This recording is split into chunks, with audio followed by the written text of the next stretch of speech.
Welcome back, Captains. It's your host, USS Endeavor. Who the heck is this guy? Man, he hasn't posted anything in like a month. And for that, I do apologize. But as you can tell, my voice is a little different. And that's because I'm still getting over being sick, which is one of the many things that happened to me over the course of this last month.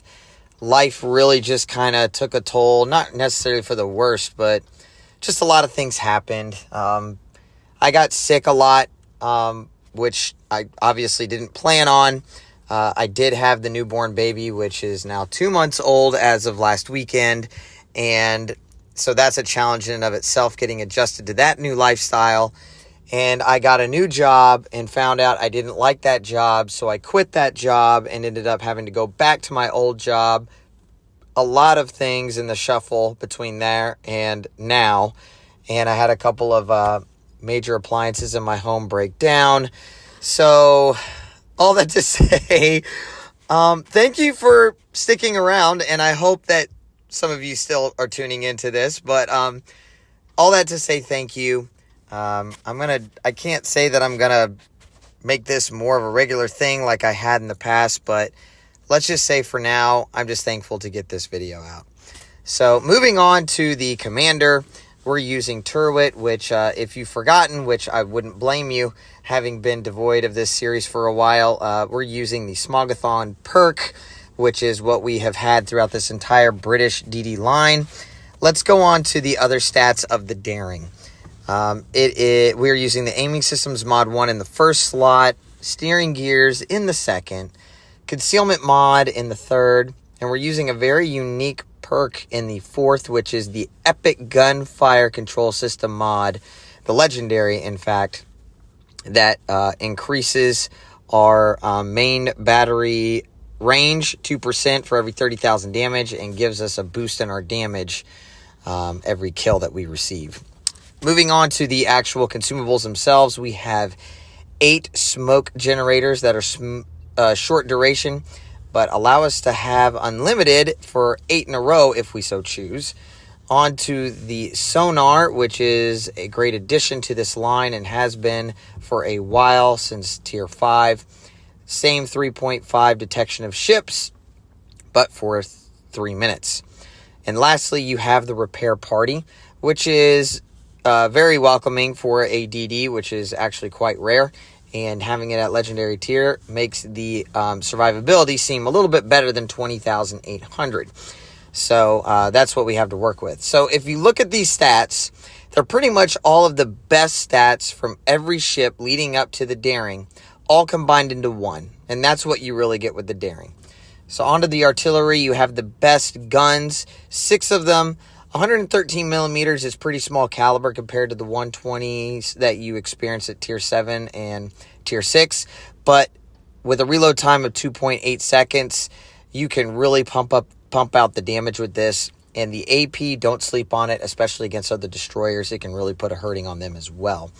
And your torpedoes, you have 10 kilometer range. You have 10 torpedoes, all single fire tubes if you wish. Almost 17,000 damage per torpedo. 66 knots is not great, not bad. It's just kind of average right down the middle as far as speed goes. But it's basically the best of the best torpedoes for this line, and you have them at the Daring. Your AE defense is about the same as the Jutland, so you actually have somewhat respectable. Well, it's the best for this line. It's still average for a ship in this game. But for this British DD line, it's probably the best that you get. So, not too bad. Maneuverability is still really good. 630-meter turning circle radius is fantastic. The speed is very respectable, just under 40 knots. And the rudder shift time, 3.7 seconds, is not bad. And it increases as you turn, so that's also a benefit. Your concealment with a 99 rating puts us at 5.3 kilometers. By sea, detectable by air 3.1, guaranteed always by 2, and 2.4 kilometers firing and smoke. So there is a little bit of a buffer, a little over a kilometer between your smoke and radar combo. I have about a 65% win rate in the Daring. This is a very strong ship. I know people who have really good win rates in this ship, and it's all around probably one of the best in the game. Your armor is 19 millimeters pretty much all around the ship, so you can bounce AP shells if you're bow in, but most people are going to be shooting HE at you.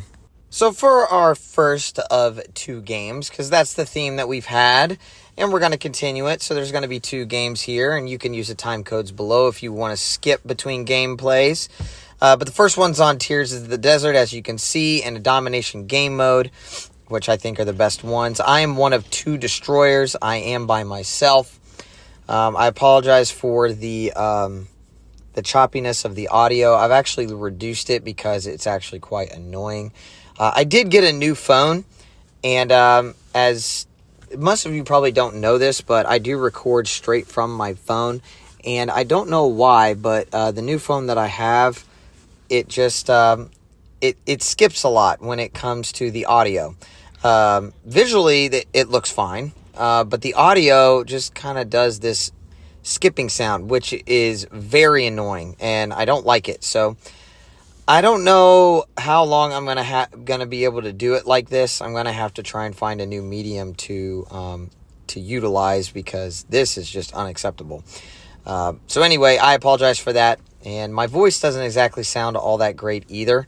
So all around, I'm not really doing the best here, but you know, I just figured it's been a month since I've been able to post anything, and there have been several times that I could. I really did need to take a break and focus more on my family. Having a newborn in the house really complicates things and makes things just a little bit busier. And so anyway, all that to say, I'm glad I was able to get this out for you guys. I hope you do enjoy it. Thank you for staying subscribed, for those that have, and sticking around. I appreciate you so very much. I do this for fun, not really for and all for entertainment purposes. I'm not really trying to make money off of this channel, as that Worcester gets absolutely shellacked by something. And here, torpedoes start coming in. And I got to be honest, as I'm watching this, I haven't watched this video in a really long time. So I'm kind of, let's kind of explore what happens. I've had this game recorded for a really long time. And so let's see. I picked it for some reason, so I must have done really, really good. But let's kind of see what happens. We'll explore it together. That Worcester getting whacked early on definitely helps, because he's a radar threat that I definitely don't want to go up against. There, my bearing locator says that something is middle, so I decided to throw torps that direction. I was saving them for any destroyers that may potentially come over into this cap, but because there's 2 destroyers on their side, one went to Bravo, and I'm assuming the other went to the opposite side of the map. So I guess I just got a little lucky that none of them came on this side. So that's why I was able to get that cap relatively easily. So now I'm going to move into Bravo, and not quite sure what I'm going to expect, except for the fact that I just got a torpedo hit. There's 15K off of that Shimakaze, and so that's a huge hit, and somebody was shooting at him. Almost took him out. Doesn't look like they were quite able to do it. No, he's still alive. So we're going to push in here and see if we can't just whittle the last fraction of health off of his life. There we go ahead and pop the hydro, because that Shimakaze, if he has any more torpedoes, I don't want him throwing that our way. Now, our hydro did not detect him, but thankfully we were able to get the first blood, and we got the boost to our legendary mod. So now we're going to be able to do just a little bit more damage. I think 5% more damage per shells, which after a while, that really starts to stack up. And this ship already puts out a lot of DPM with its guns. So any extra damage on top of the high fire rate is a very welcome addition. As we're going around this corner, I always like to take these cheeky shots just to be able to potentially get fires, but also because they're free.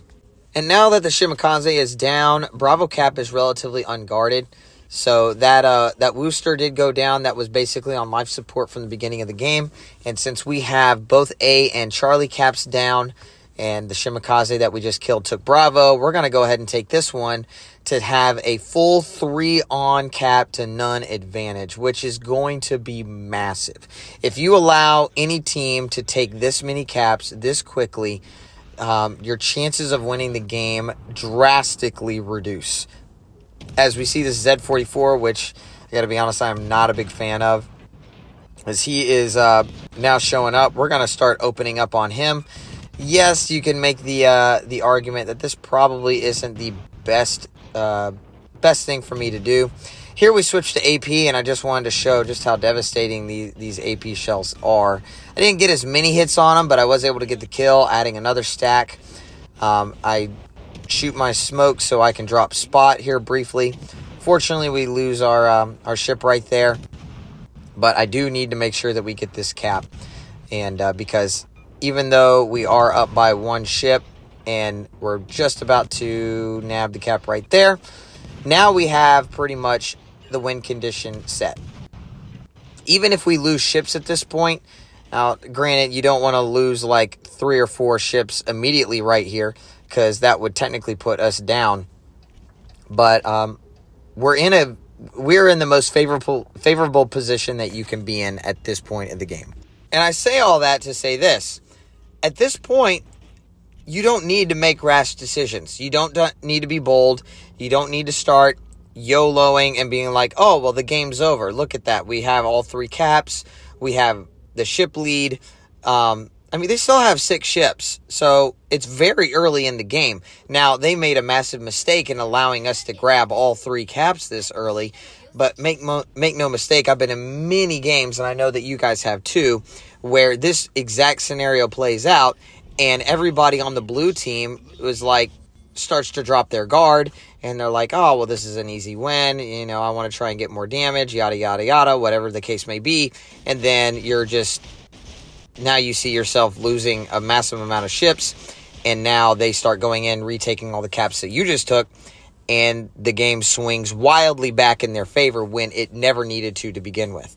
So all that to say, my role really at this point is not to be aggressive, not to push out, not to do anything crazy.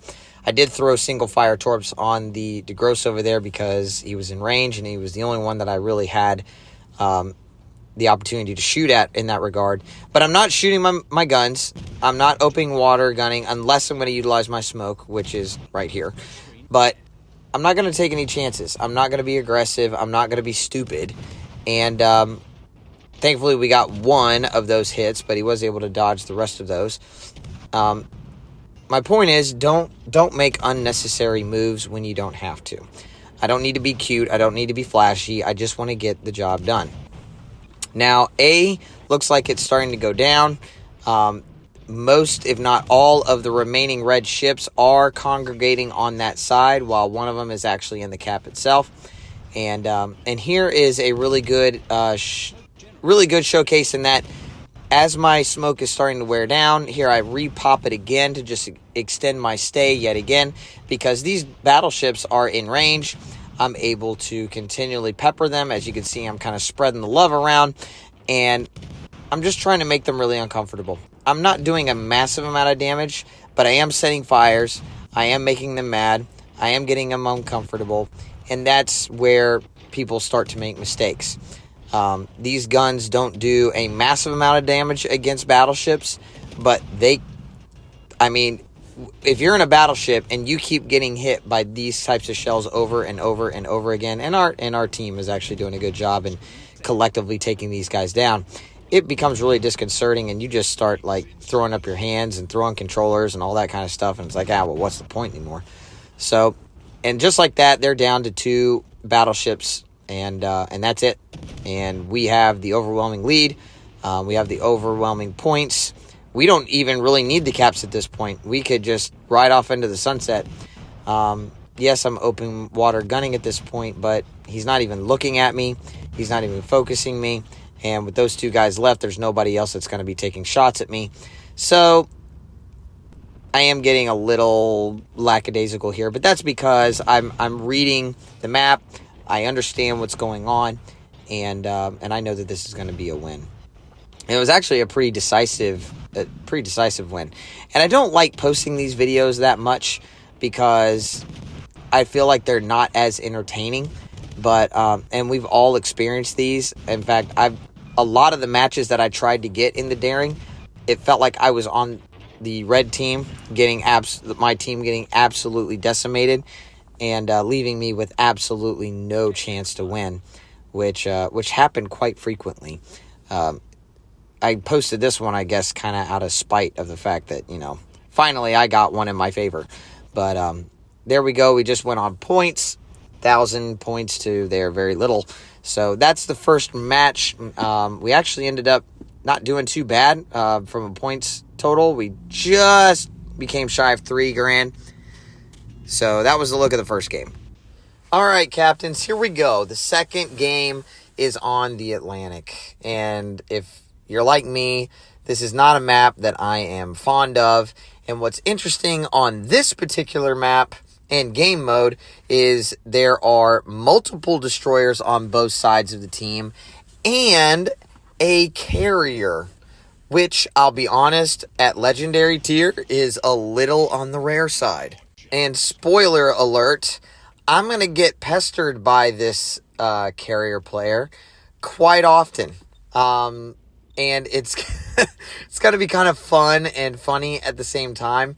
Our team does a really good job of in this game as a whole, and we do play better as a result because of the carrier focusing us so much. So I think you kind of know where I'm kind of going with this. But first things first, we are going to head straight into Charlie because this is the side that we spawn on, and unless things go absolutely cattywampus, this is my philosophy in the game.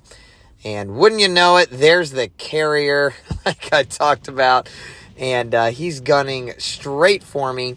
And I had turned off my AA before, but he is going to have his sights squarely focused on me. I am trying to make it for this gap, but I slow down, and he really puts it out in front of me, thinking that I'm just going to keep speeding forward. And because of the quick attention that he gives me, I have to smoke up immediately and use one of my 8 smokes that I have. And this Khabarovsk also kind of makes himself known. I do get my turret knocked out momentarily. The carrier does miss me. And now we're starting to shoot down some planes, which is going to be a theme throughout the rest of this match. So already have a little bit of action, and I'm okay with the attention from the carrier. It can get annoying, and usually this type of attention, if you don't have the utility to disengage like I do, it's going to mean your demise. Thankfully, one of our torpedoes vastly reduces the Khabarovsk's HP, which is going to be at his detriment. I smoke up yet again, and he opens up, and because his concealment is trash, he is lit up like a Christmas tree, and we're able to take him out rather quickly. And then the Shimakaze pops up, which probably shot torps my way.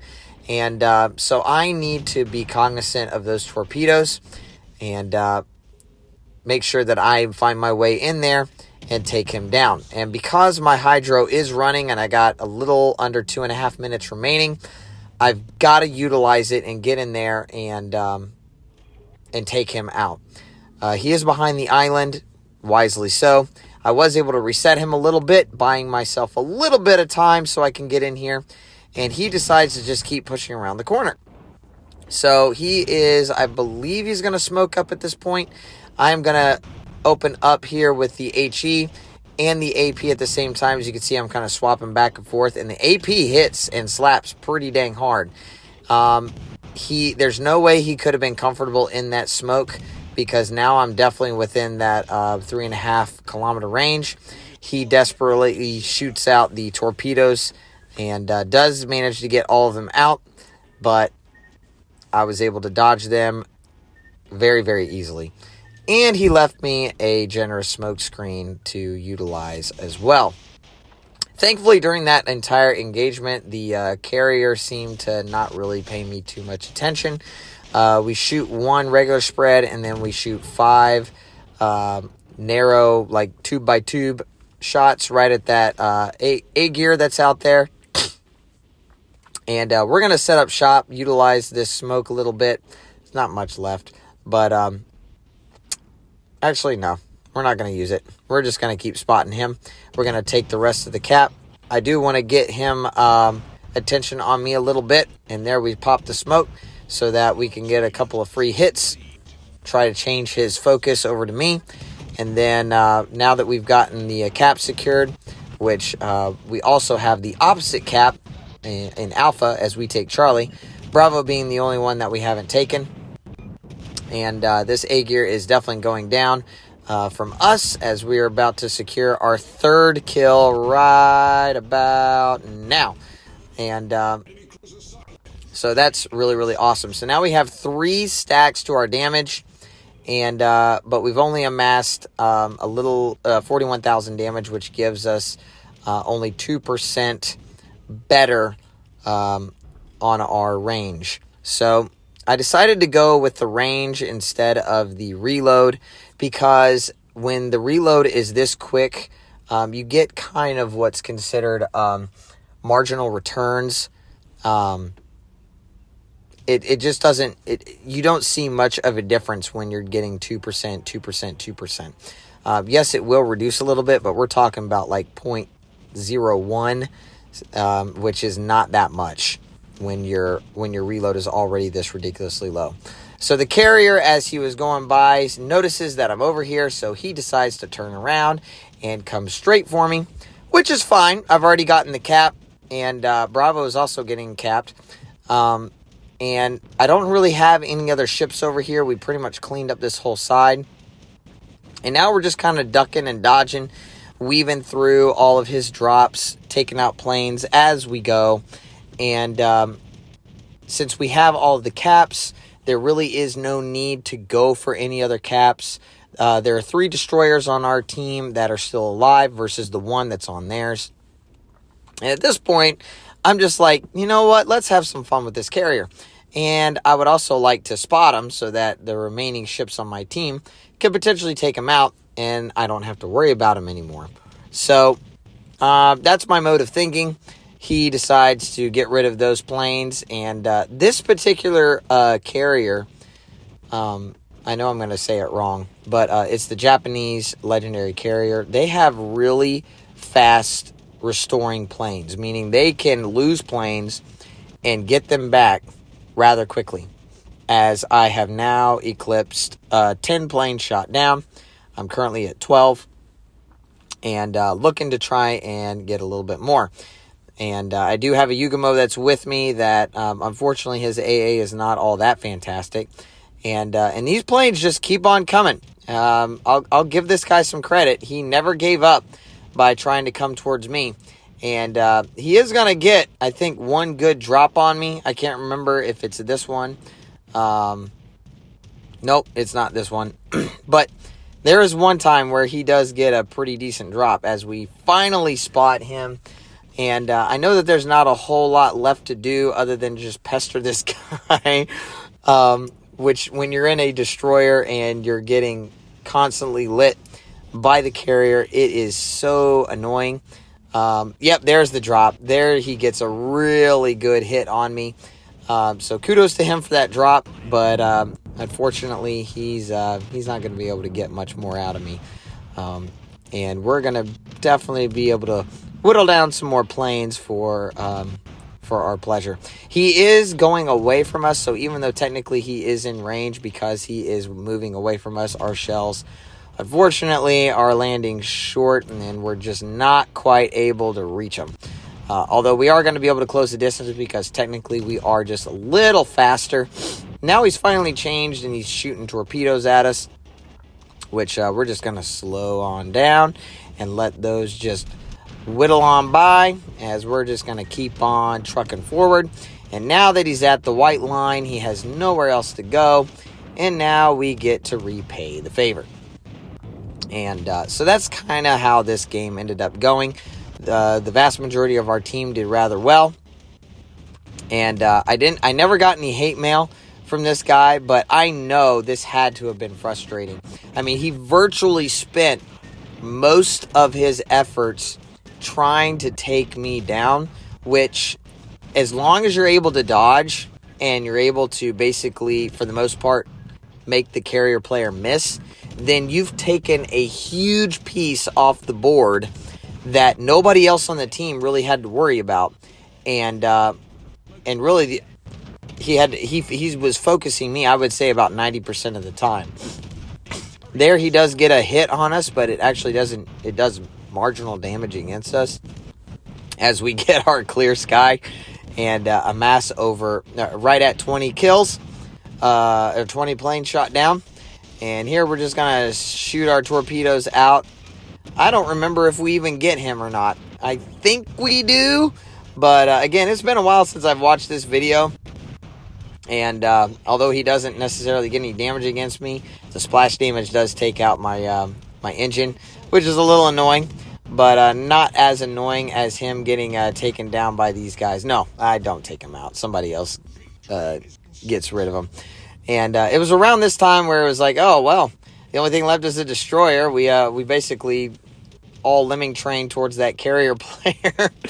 And it's funny, with his dying breath, he's using his last bit of planes to try and take me down. So kudos for the persistence on his part. I mean, he definitely was all about trying to get me.